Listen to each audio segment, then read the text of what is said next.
and yet, well, why don't you start us, if you will? Kirk Cousins, overrated, underrated?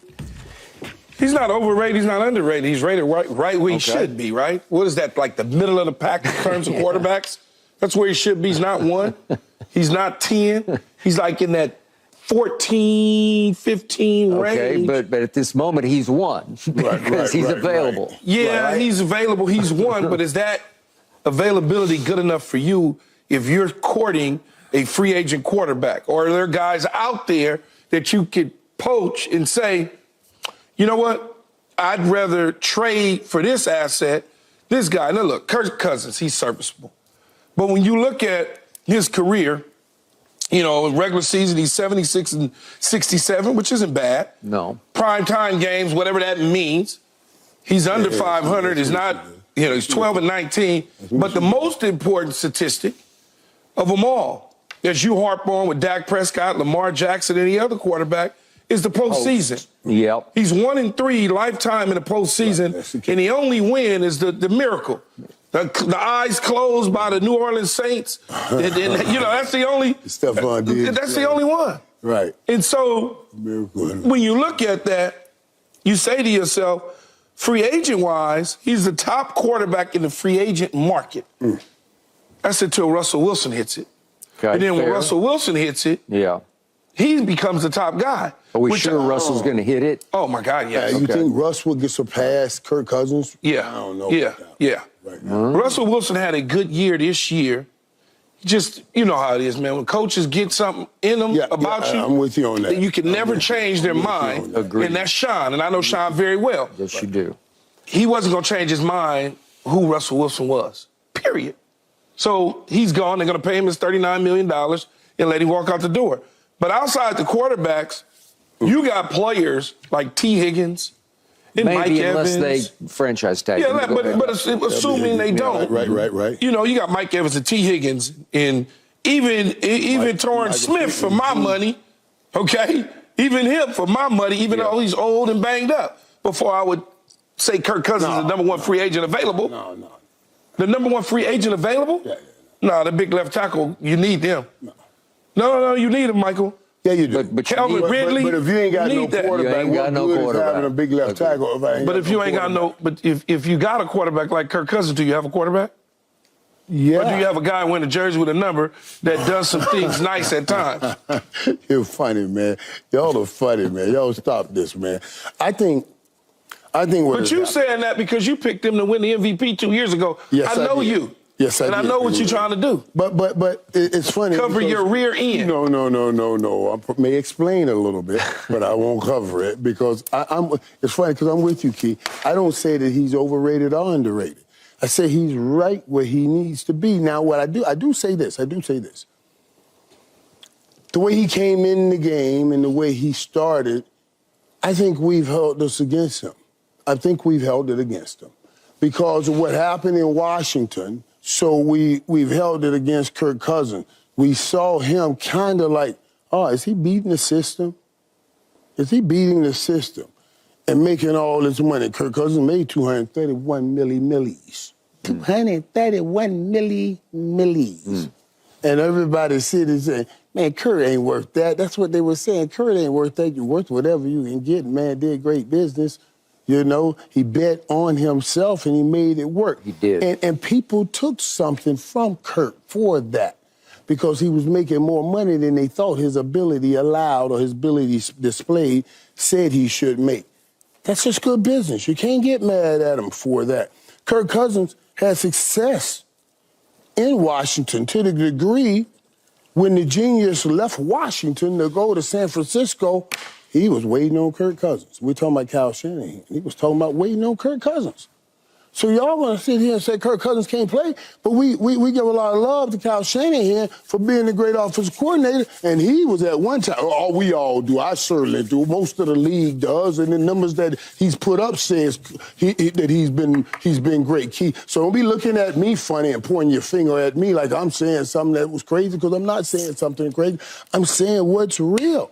What's real. And he thought Kirk Cousins was a good quarterback. He also thought Trey Lance was a great quarterback to trade and go get him too. Right. And Jimmy Garoppolo to trade and go get him. And Jimmy Garoppolo had some success. Trey Lance may have some success, but right now we hope so. he took Brock Purdy, and he's having success with Brock Purdy because he's a great coach and he does great things. And I don't know why you got something against Kyle Shanahan. I ain't got nothing against him. I don't have anything Kirk against Cousins him. went to Minnesota. He had Stephon Diggs and Adam Thielen, and he played well enough to keep them in the playoffs each year. Yeah, you have Dalvin Cook and some other things. And Dalvin Cook.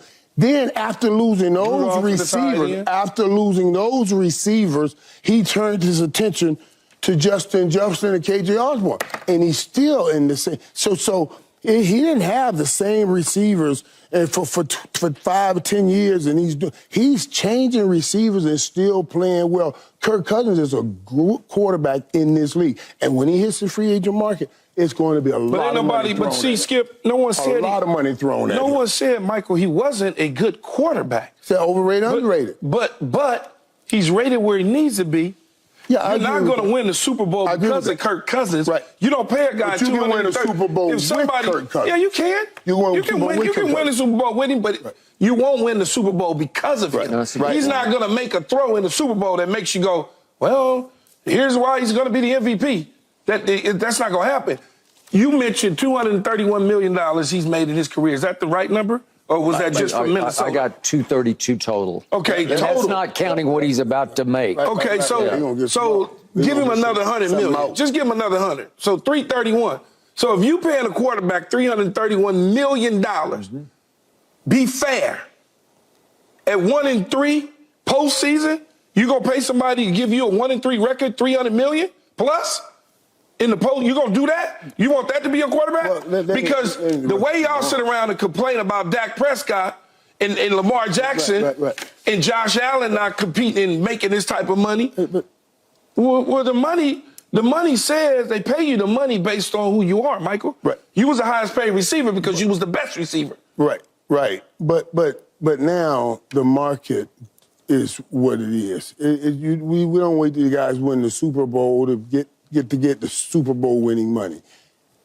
Because Patrick Mahomes has won plenty of Super Bowls. When Joe Burrow and them came up, they got right up there with Patrick Mahomes in the money category, and they haven't won any. So that's not how that works, to be honest with you. That's not how it works. Skip, I take this. I tell you this, Skip, though. What I think is, I think Minnesota in this group with Kirk Cousins, they made him likable.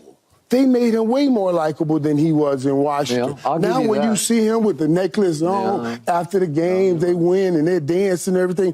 Now people are starting to say, okay, maybe he is a good quarterback. We identify likability with playability, and they got to be separated. You cannot like the man, and the man still plays well. Why wouldn't you like him? He's done nothing to nobody not to like him. Well, people still, they kind of fun. I did an interview with Kirk Cousins. He was still driving his old grandma's van after making $230-something million, still driving. Somebody stole the van. I was so happy. I did a sit down with him too, Mike. I did a sit down with him, all 6 feet of him. He did a sit down with him. And that's okay. But you're not going to convince me because somebody's giving him a whole bunch of money that he getting ready to shoot up there with Aaron Rodgers. It's not going to, no one's going to do that. I'm not putting him up there with Aaron Rodgers, but as great gifted and as talented as you say Aaron Rodgers is, he only won 1 Super Bowl. So one is better than none. Yeah, yes it is. Yes it is. But I'm just saying Kirk Cousins. So Dallas should take him. Got you in the playoffs. Dallas should not take him. No, I'm not saying Dallas should take him. But there's a whole lot of teams that can take him. There's a whole lot of teams out there that will take him. Starting with the Atlanta Falcons. Right, right there, you can start there. Denver may even win. They might. Okay, allow me to answer the question that I asked, overrated, underrated.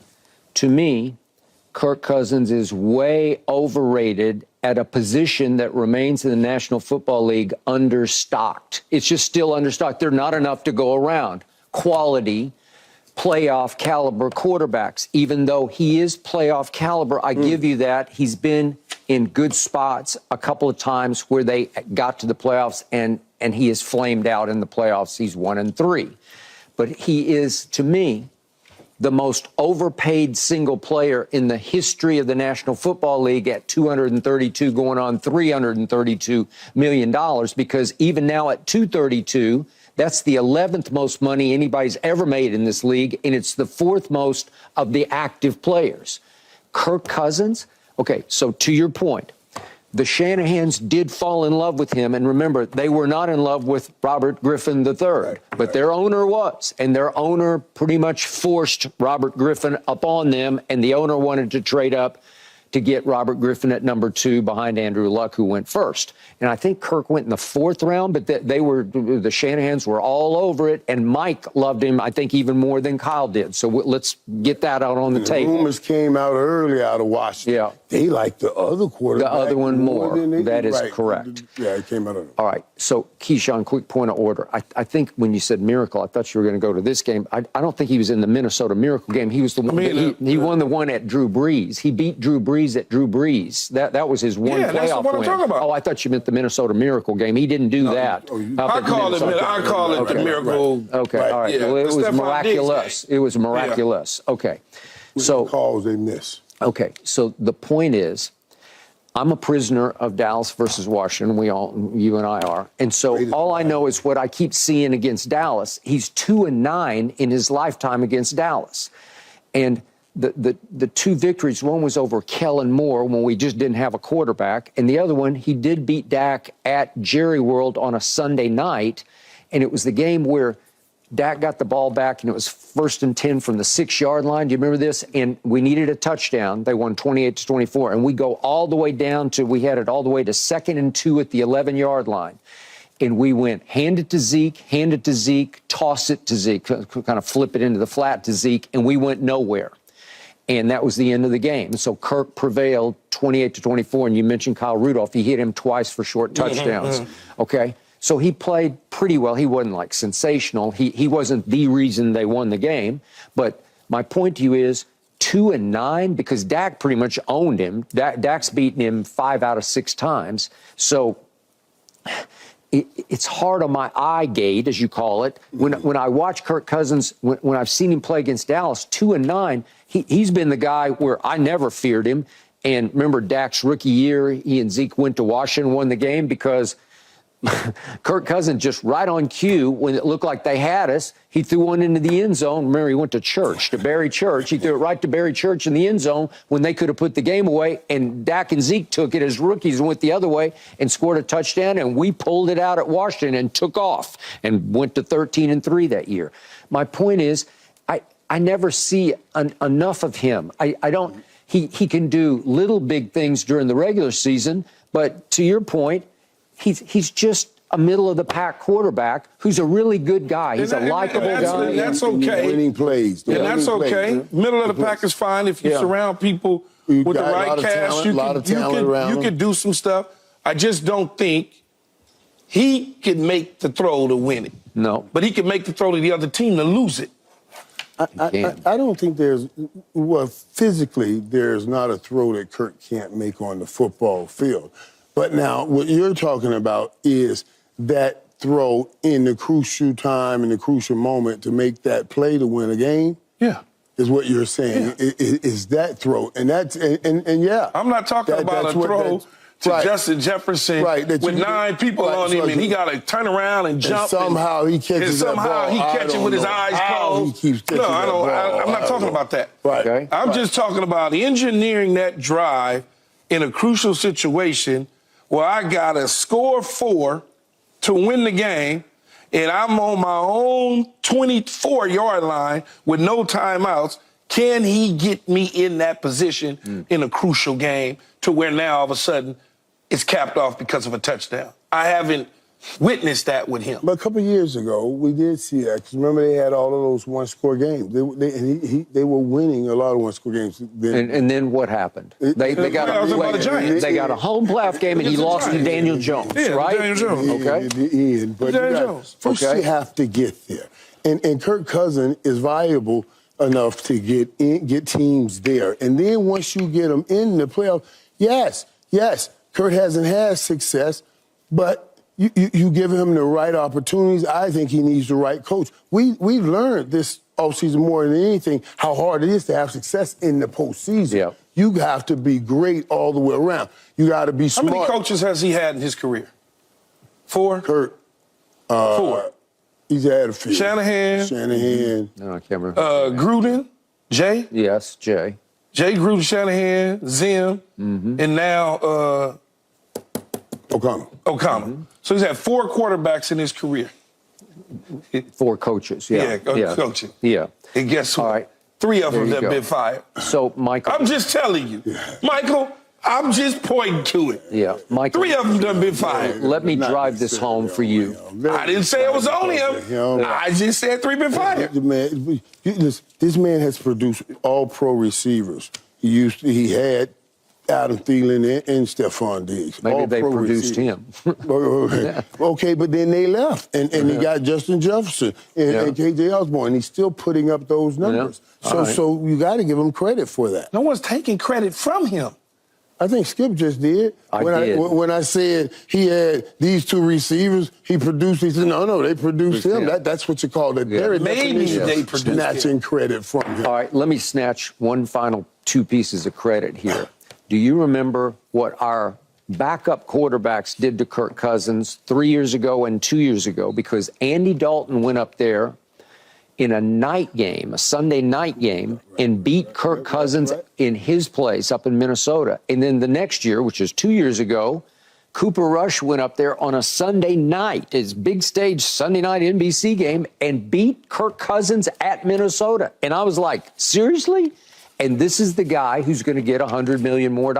I don't know. He's going to get it. Well, 100 plus probably. Yeah. I know. I'm just saying, it's 100 plus. He's going to get another big back. I ain't hating on his money. They can give him whatever they want to. I'm just talking about what I'm looking for in my quarterback, and it's not that. Yeah. Just not. But we got to get Kirk Cousins. You said he can win. You just don't think he's the top of the quarterback. No, I don't. That can orchestrate In the way that it's being sold in free agency, as is he's the top free agent. He's the top free agent. I mean, he's top quarterback in the league. But top free agent. First of all, he's a quarterback, so they're going to kick him above everybody in the first place. You know good and well he ain't the top free agent. I don't care what you tell me. No. Okay, back to the NBA. Klay Thompson last night benched for the first time in his career, then unleashed. Next. No mercy, no mercy, no mercy.